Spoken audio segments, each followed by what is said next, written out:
Me and Lila always carved dozens of jack-o'-lanterns every October, so they'd absolutely saturate our lawn on Halloween night. It was our thing, but looking back onto it, now that I've lost her, I just feel bad for the pumpkins. I always relate to them somehow. The way they were carved up had everything of substance inside of them torn out and left as hollow, rotting shells with forced smiles. Needless to say, I didn't cope with her death well. I didn't want to cope with it. I wanted the world to drown in the black spludge of my grief. I loathed the people that I saw going about their lives, unaware that the world had already ended the moment Lila died. The earth shouldn't keep spinning. Life shouldn't go on. Not without her. Even my relatives bringing me along on a trip to Kauai only made it worse. The most gorgeous place on earth. And it made me sick with hatred. Nothing that beautiful deserved to exist if Lila wasn't ever going to see it. It wasn't fair. I thought I'd never enjoy or care about anything again.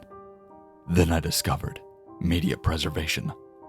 It started with taking some of Lila's old VHS tapes to a video repair place to fix some issues with the footage before it's digitized. The job fascinated me. In a universe based of entropy, where everything inevitably fades away and is forgotten, restoring something lost is like snatching it from the jaws of death, right? Like flipping the bird to the universe, and it's called natural order. People die, but information doesn't have to. Now, it doesn't matter how small, but it's some god-awful plug-and-play license game or a cereal commercial from the 80s. It's my mission to recover it, in as high quality as I'm able to, and maybe it's freely available online for as long as possible. A couple weeks ago, I came across a big haul, 4 boxes of old VHS tapes offered up on eBay for dirt cheap. Most of the tapes were just recordings of like Cheers episodes already preserved on high qualities, but one Maxell E240 caught my interest. First of all, I'd never seen one so melted. Sure, sometimes they were left in the attic for too long and the colors and audio start to degrade, but this one looked like it had survived a house fire. It was covered in suet and smelled like smoke, and had the overall shape of a chocolate bar left out in the sun for a little bit too long. Second was the label, which read the neat Sharpie, episode 4,679,329, March 8th, 2035. The casing was so disfigured, I had to burst it apart just to pull out the tapes and re-spool them into a fresh cassette. I tried to iron out the creases in the tape as best as I could, but I had no illusions about it accomplishing much. The mylar surface had been irreparably warped in places by whatever fire had half melted this thing. Imagine my despair at the sight of this dreaded no signal. I could clearly see the tape wasn't blank, yet no amount of adjusting this tracking or trying different TVs or VCRs accomplished anything.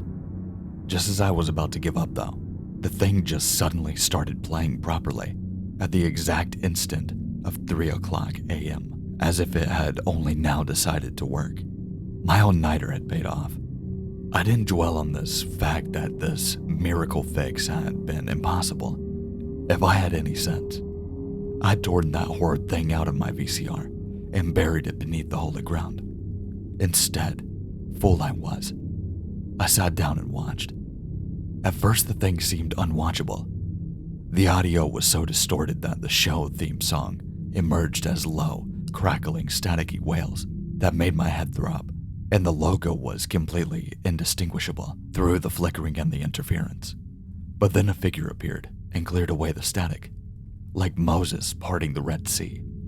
It was the sight of the show's host that hooked me. He was just perfect.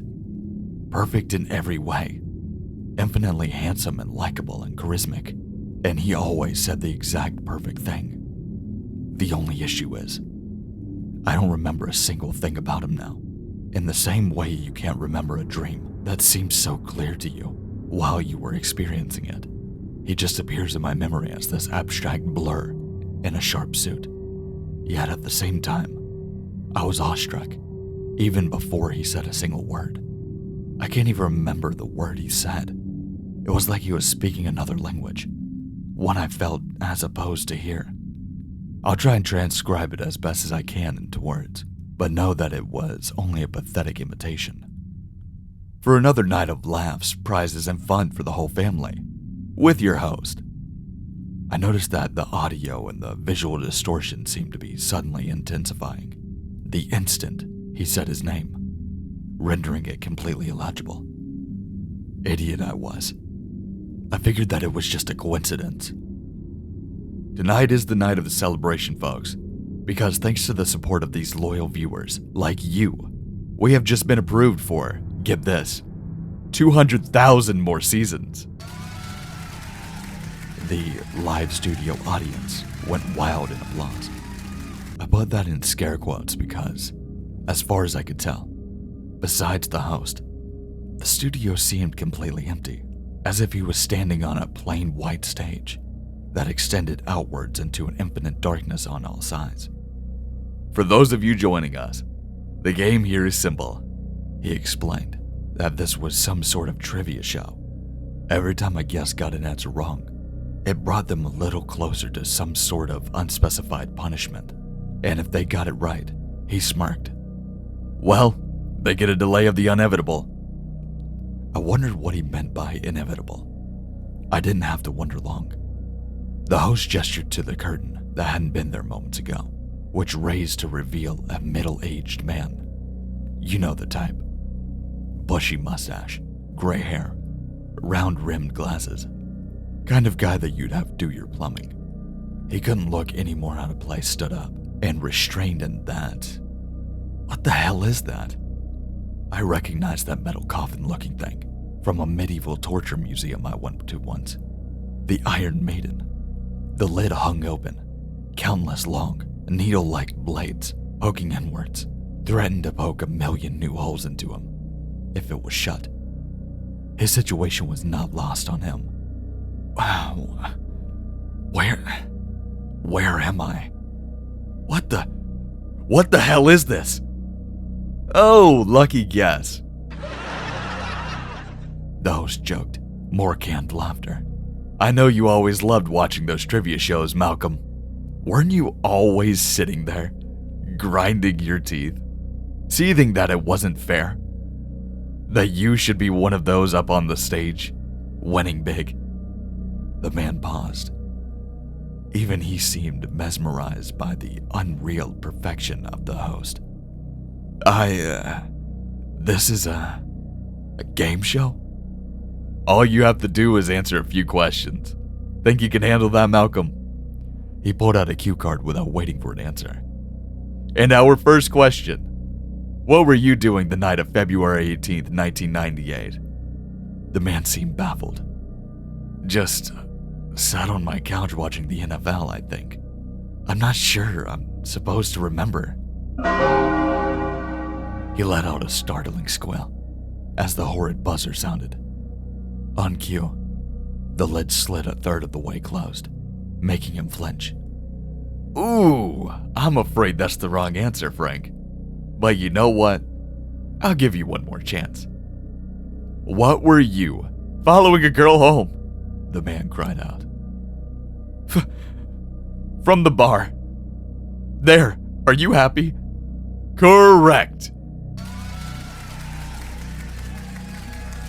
The canned audience began cheering. Such honesty. Now, one second question. Just what were you carrying while you followed her? He hesitated for a little too long, and then the buzzer sounded again. The lid slid so near the closing that its blades began poking uncomfortably against his skin. He tried to press himself against the back of the maiden, as well as his restraints would allow. Jesus! A knife, okay? A knife. Aw, if you only had said that a second earlier. Another question. Our third question. Why, Malcolm? Why did you do it? That set Malcolm off. He started thrashing, clawing, and screaming. Let me out of this thing, you maniac! You can't do this to me! Do you know who I am? Is this some sort of sick joke? My lawyers will have your head for this. You... And then the buzzer went off. All of a sudden, the lid slammed shut full force, and the man was utterly silenced, save for an unnatural drawn-out wheeze. Another wrong answer, Malcolm. I'm afraid I was looking for, because if I can't have her, no one can. I admitted I laughed, out of the shock more of anything. How was this allowed on TV? I took it as some sort of dark comedy show, and it was kind of satisfying to see these freaky characters get their competence. Still though, there was something unnerving to me. Seeing that man's eyes through the openings of that maiden. Wide and red and terrified. They just looked a little too real. But the maiden disappeared as quickly as it came, before I could even dwell on it too much. Oh, envy. Definitely one of my favorite scents. More laughter. Stay tuned, folks. We've still got a night of fun and games in store, just for you. But first, how's about we hear a word from our sponsor? Cut to the corporate logo, which I again couldn't recognize. This segment was made possible by the Buer Health, which has recently been announced a brilliant new initiative to protect our citizens from skin cancer by removing their skin completely. A camera cut to a massive industrial building, a solid concrete cube around 50 meters in width and height. Its surface bore a crane's symbols etched using carvings of wailing, tormented faces. The host would occasionally be rendered inaudible by a deafening, metallic scraping from within, though he didn't seem to notice. The only protrusion from the building's cubic shape was a single smokestack, belching a scarlet red smoke into the atmosphere. A queue of gaunt figures waiting at the entrance, herded and coerced by the grim overseers, and there were no words to describe the procession of scarlet ghouls limping out of this building on the other end. Owing to the non-linearity of time, the brand new grand skin peeling machine has spontaneously appeared several years before construction deadlines, and indeed, before it was even conceived of by anyone in our timeline. People have rushed all the way from Mailbalge just to try this miracle of technology out on the opening day. And so far, the reviews have been stellar. He shoved his microphone in the face of the shambling thing that could only scarcely be called a human. Tatters of flesh clung to its exposed musculature, blowing in the wind. Its eyes were the only hint of color in the red sea of blood, and they were wide, white, and terrified. The thing screamed and wailed for as long as it could, before the last tendons connecting to its jaw snapped, and it was now left to choke and gurgle. An amazing wail. The result speaks for themselves, folks. The grand skin peeling machine is a hit. So far, I was still laughing along and having a good time. The sight of our next guest, however, started making me nervous. It was an old lady. She couldn't be a day younger than 60. The sort of sweet elderly lady who, in a just world, would be cooking chocolate chip cookies for their grandchildren in a comfy cottage somewhere. But here she is, tied up to the metal chair, eyes wide, shaking like a leaf. Unlike the last contestant, she seemed to know exactly what was happening. In exchange for our loving endorsement, they've agreed to loan us one of their star employees. Ladies and gentlemen, put your hands together for the Lakisma. Something slunk from the darkness far behind her, or perhaps it'd be more a point to say the darkness birthed it. Whole cloth. It was a living shadow, and it took my eyes a moment to register what I was seeing. How do I even begin describing this creature? I could say it looked almost human, or at least like something that may have been human long ago. Or I could start with its skin, which was all black, shiny as latex, seemingly smooth on first glance. But if you look closer, you'd realize that it was covered in a million reptilian scales, almost like a shark. Its head was a bald man, utterly devoid of any distinguishing features, like a basic stock template for a human being. It was only notable for only a complete lack of pupils and irises. Its eyes were pure white. Its body defied basic biology in so many different key ways. I had to stare at it for what felt like an eternity, just to wrap my mind around the physiology. It was at least 5 or 6 meters long, by my estimate, composed of multiple human torsos stacked on top of each other in segments of like a centipede, each melding with the ones around it at the waist and shoulders. Each torso sported a pair of short, stubby arms that propelled it with a terrifying grace. It ended with a pair of human legs, perpetually bent on their knees beneath a tail was poking free from its body. The old lass could clearly hear it and kept futilely trying to turn her head just to get enough of a peek at what stood behind her. I mouthed uselessly, "Don't. You don't want to see that." "Glad you could join us again, Miss Weathersby. Judging by our ratings last week, you seem to be one of the fan favorites." Her voice was so soft, I could barely hear it below the static. "Oh God, please. Why won't you people just let me go? I've told you. I've never done anything. Never hurt anybody. There must be some sort of..." He waved a hand over her, and it seemed to forcibly snap her mouth shut. "Please, Miss Weathersby, save your breath for other questions." Another cue card. "Your first question, my friend. Where did you and your husband buy your first home?" She had to think about it for a long time. Eventually, she cried out, "Alabama. Tuscaloosa, Alabama." Ding, ding, ding. Why, you're already doing better than our first contestant. Next question. What breed of dog was your childhood pet? She had a pained look on her face at first thought. Eventually, a timer started ticking down. It wasn't visible, so it wasn't clear how much time she had exactly, but the sound it made got more shrill and high-pitched every second. "Miss Weathersby, need I remind you that we have a time limit on this show?" A tear ran down her cheek. I keep telling you people, I don't know. I have dementia. I can't remember. Please." The buzzer again. "I'm afraid that was the wrong answer, Lakisma." The old lady shuddered at the sounds of 100 different feet crawling a little closer to her. "Now for your first grandchild. What did he look like? What color were his eyes? His hair?" She was crying harder now, like it hurt her that she couldn't even remember something too dear to her. "I told you, I can't remember. Why are you doing this to me?" "If you don't remember them, why would they remember you?"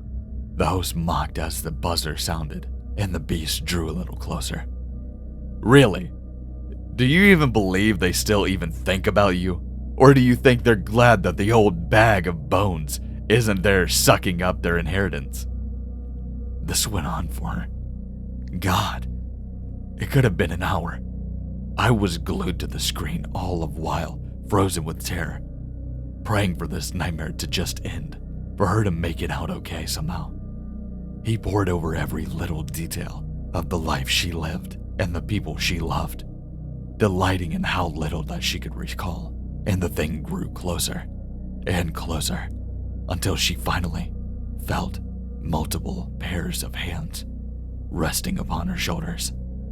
The thing was looming over her now, and a long, black tongue, a few feet in length, emerged from its mouth and ran a trail of dark saliva over the back of her head. She looked broken down, eyes raw from crying, and I could tell the dampness of her dress that she had wet herself. "Now, Miss Weathersby, our time here has been fun, but I do believe it is time for our final question. Tell me, what is the name of your only son?" She couldn't even answer anymore. She just stared ahead, like her mind was a million miles away. He cackled as the buzzer sounded one final time. and threw his cue cards aside. Thank you for playing, Miss Weathersby. Better luck next time. I would say this thing unhinged its jaws like a snake, but that'd be an understatement. The way this thing's face malformed and wrinkled and shredded at its own open maw, it no longer looked even remotely human. Its jaws must have parted at least 30 centimeters apart, revealing a second, wrinkled pair of jaws that lashed out and gripped a hold of the woman's skull, pulling her head along into the darkness. I could hear bones crunching and snapping as its throat constricted down on her body, peristaltic muscles compacting her into a meat slurry, bit by bit. Yet, she just wouldn't die. Even as her skull and upper body were already crushed and compacted, organs and muscles pressed into mulch, she was still kicking our legs, twitching her fingers, letting out gurgling that must have been some attempt of screaming.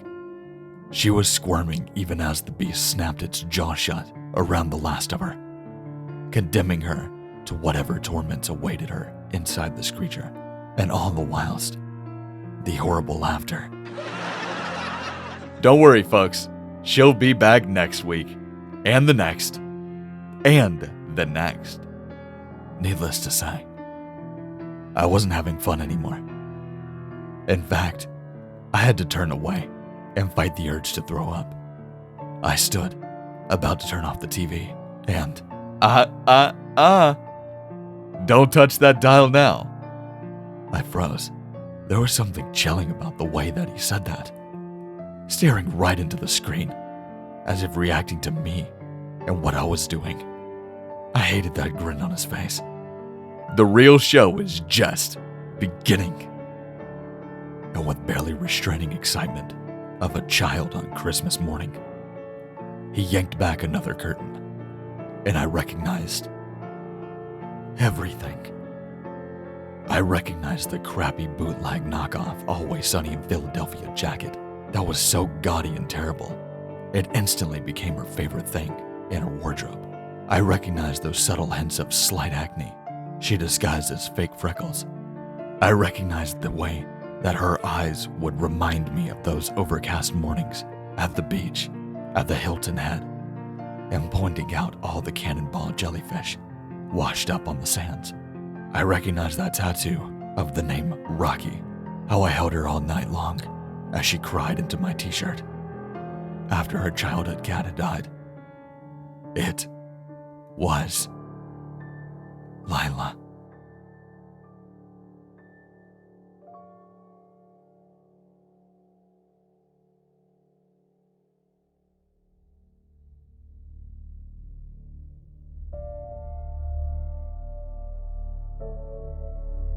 Thanks for watching. I really hope you enjoyed it. If you did and you would like to see more of these, make sure to like, comment, and if you're new to the channel, make sure to subscribe.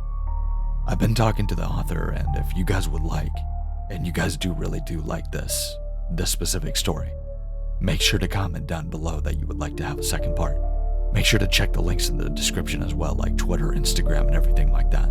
And if you want to submit a story, make sure to check out the Gmail. But with that being said, stay safe, stay scary, and I'll see you in the next one.